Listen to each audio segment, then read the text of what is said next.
आपातकाल के 50 साल पर देश की जनता को पता चले कि आपातकाल के समय किस तरह के अत्याचार हुए थे, इसको लेकर दिल्ली के सेंट्रल पार्क में एक एग्जीबिशन लगाया गया है। यहाँ पे वो तमाम अत्याचार लिखे हुए हैं जो कि 50 साल पहले उन लोगों पे किए गए जिन्होंने सरकार के खिलाफ आवाज़ उठाई। आप देख सकते हैं कि किस तरह वर्णन किया गया है।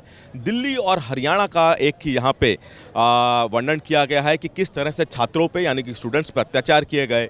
इसमें लिखा गया है कि दिल्ली विश्वविद्यालय छात्र नेता हेमंत को उल्टा लटकाकर उनकी टांगों पर गर्म मोम डाला गया, घाव पर मिर्च डाली गई और इस तरह से अन्य जो उस समय के स्टूडेंट लीडर थे उनके बारे में यहाँ वर्णन किया गया है। दिल्ली और हरियाणा की यहाँ पे बात लिखी गई है।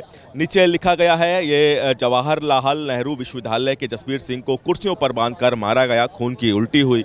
और इसी तरह से अलग अलग राज्यों के किस तरह अत्याचार हुआ, यहाँ पे जो वर्णन है वो राजस्थान का वर्णन है। राजस्थान के बारे में लिखा हुआ है कि राजस्थान में किस तरह से बिजली के झटके दिए गए उन लोगों को जो कि सरकार के अत्याचार के खिलाफ आवाज़ उठा रहे थे। अलग अलग यहाँ पे देखिए लाल कृष्ण आडवाणी के बारे में भी लिखा गया है और उनकी जेल डायरी, ये प्रिजनर स्क्रैप बुक का वर्णन यहाँ पे किया गया है। अरुण जेटली, राजनाथ सिंह, तमाम उन लोगों के बारे में यहाँ वर्णन किया गया है जिन्होंने सरकार के खिलाफ आपातकाल में आवाज़ उठाई और उनकी तमाम बातें यहाँ पे लिखी गई है। आप देख सकते हैं कि पूरी एक तरह से प्रदर्शनी यहाँ पर लगाई गई है ताकि जो लोग सेंट्रल पार्क आए वो जान सके कि आपातकाल के दौरान क्या क्या हुआ था, क्या क्या अत्याचार उन लोगों के खिलाफ किए गए जो सरकार के खिलाफ आवाज़ उठा रहे थे। अलग अलग राज्यों से लेकर अलग अलग नेताओं के बारे में यहाँ जानकारी लिखी गई है कि किस किस तरह के अत्याचार उन पर किए गए।